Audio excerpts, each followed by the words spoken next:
Analysis, opinion. When Donald Trump sits down with Kim Jong-un sometime this spring, he will do so against the backdrop of Kim's surprising love-in with President Moon Jae-in last week at Panmunjom, when the two leaders hugged, held hands and all but planted kisses on each other to make up for decades of mutual hostility on the Korean peninsula.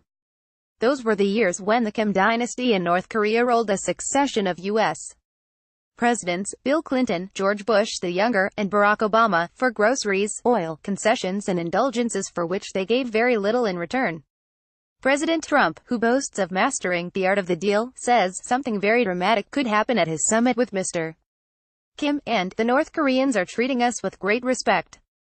I think I have a responsibility to see if I can negotiate peace with North Korea. The president promises that he is not going to be played like previous presidents, and he gets a big kick out of people he considers incompetent now giving him advice on how make a deal with Kim.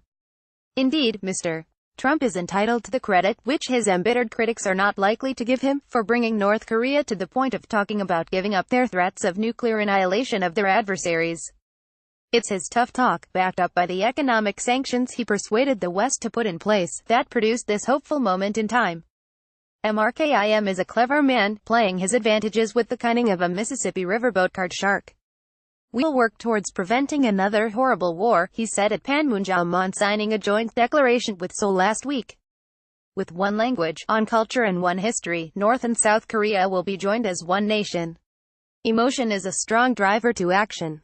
The Seoul government says 57,920 of its citizens have family members in the North, and 8 of 10 are over 70 years old, and these families have a natural yearning to a final reunion. President Moon recalled accompanying his mother to North Korea for reunion with her sister 14 years ago, and the powerful appeal of reunion can move public sentiment toward reunification. But sentiment does not drive governments. Mike Pompeo, the new Secretary of State, understands that. The economic pressure that has been put in place by this global effort that President Trump has led Mr. Kim to believe that it is in his best interests to come to the table and talk about reunification, he says. The pressure will remain in place, because it must.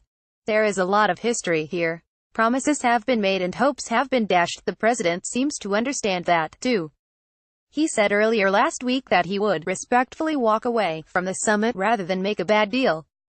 He must be carefully prepared for the summit, but not listen too much to incompetents who try to give him too much advice. He can trust his own instincts more. The historian William Taubman recalls how the wise men prepared Ronald Reagan for his first summit with Mikhail Gorbachev. They put him through the equivalent of a college course, including 20 learned papers followed by discussions with their authors, meetings with other academics from outside the bureaucracy, and video presentations put together by the CIA from broadcast material, pumped into the presidential consciousness and frequent Oval Office sessions. But it was the Gippers' willingness to walk away from a bad deal at a later summit in Iceland that persuaded the Russians that the old game was over, and the agreement they reached eventually led to the end of the Cold War on American terms. Trump must remember who he is dealing with, a brutal dictatorship, and remember Otto Warmbier, a robust, healthy 22-year-old University of Virginia student visiting Pyongyang who was arrested for trying to take a propaganda poster home with him, put on trial in a kangaroo court, sentenced to 15 years in prison, and returned to his family in a coma, blind and deaf, his teeth rearranged as with a mechanic's pliers and his body so battered and scarred that his mother barely recognized him. The Trump-Kim summit may well be an opportunity to give peace a chance, but deep skepticism and caution must be the order of the day. The president must keep in mind the folk wisdom that, you go home with the one that brung you to the dance. It's Mr. Trump's hard line with North Korea, sometimes harsh and sometimes crude, that brung him to this dance, and he gets to call the fiddler's tune. The Washington Times is switching its third-party commenting system from Discuss to Spot. You need to either create an account with Spot.im, or if you wish to use your Discuss account, look under the conversation for the link. Have a Discuss account? Please read our comment policy before commenting.